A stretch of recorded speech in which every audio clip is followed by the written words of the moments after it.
Ready start. मैं माताओं से पूछना चाहता हूँ कि बेटी नहीं पैदा होगी तो बहू कहाँ से लाओगी। हम जो चाहते हैं समाज भी वही चाहता है। हम चाहते हैं कि बहू पढ़ी लिखी मिले, लेकिन बेटियों को पढ़ाने के लिए तैयार नहीं होते। आखिर यह दोहरापन कब तक चलेगा। यदि हम बेटी को पढ़ा नहीं सकते तो शिक्षित बहू की उम्मीद करना बेईमानी है। जिस धरती पर मानवता का संदेश दिया गया हो वहां बेटियों की हत्या दुख देती है। यह अल्ताफ हुसैन हाली की धरती है।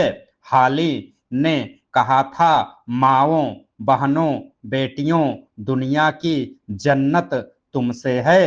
ये उद्गार हैं भारत के प्रधानमंत्री नरेंद्र मोदी के, जो 22 जनवरी 2015 को हरियाणा के पानीपत से बेटी बचाओ बेटी पढ़ाओ अभियान की शुरुआत पर व्यक्त कर रहे थे।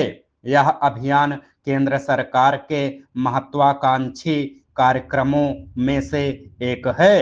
अब प्रश्न उठता है कि इस अभियान की जरूरत क्यों पड़ी। जाहिर है इसके पीछे कन्या भ्रूण हत्या के कारण देश में तेजी से घटता लिंगानुपात है, जिसके कारण अनेक सामाजिक समस्याएं समाज में उत्पन्न हो रही हैं। आखिर कन्या भ्रूण हत्या क्यों की जाती है, इसके पीछे छुपी मानसिकता क्या है, इसके क्या खतरे हैं, इसका समाज पर क्या प्रभाव पड़ रहा है तथा कैसे इस समस्या का निदान किया जा सकता है। इन्हीं सब प्रश्नों के उत्तरों को तलाश करने की कोशिश हम करेंगे।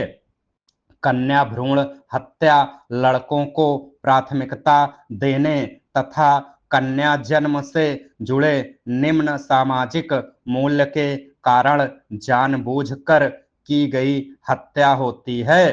कन्या भ्रूण हत्या उन क्षेत्रों में अधिक होती है जहां के सांस्कृतिक मूल्य लड़के को कन्या की तुलना में अधिक महत्व देते हैं। भारत में यह प्रथा कोई नई नहीं है।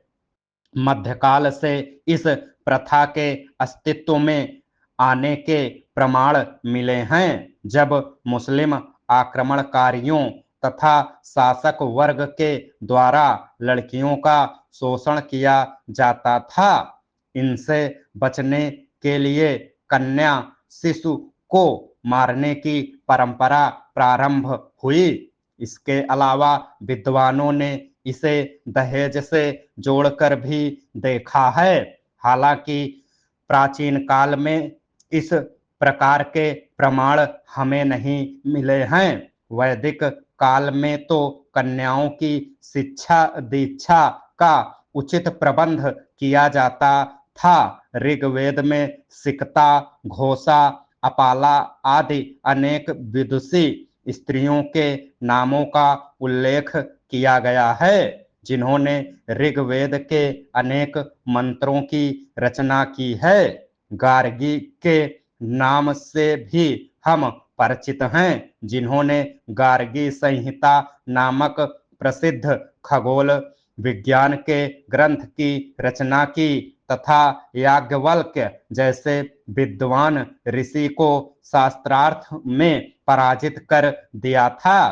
प्रसिद्ध स्मृतिकार महर्षि मनु ने तो अपनी विश्वविख्यात कृति मनु स्मृति में लिखा है, यत्र नार्यास्तु पूज्यन्ते रमन्ते तत्र देवता।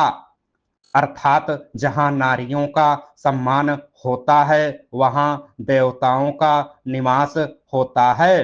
परंतु वर्तमान में इसके एकदम विपरीत स्थिति हो रही है। चूंकि पहले तकनीक नहीं थी, इसीलिए कन्या शिशु को जन्म लेने के बाद मार दिया जाता था, किंतु अब तकनीक के कारण कन्या भ्रूण को गर्भ में ही मार दिया जाता है।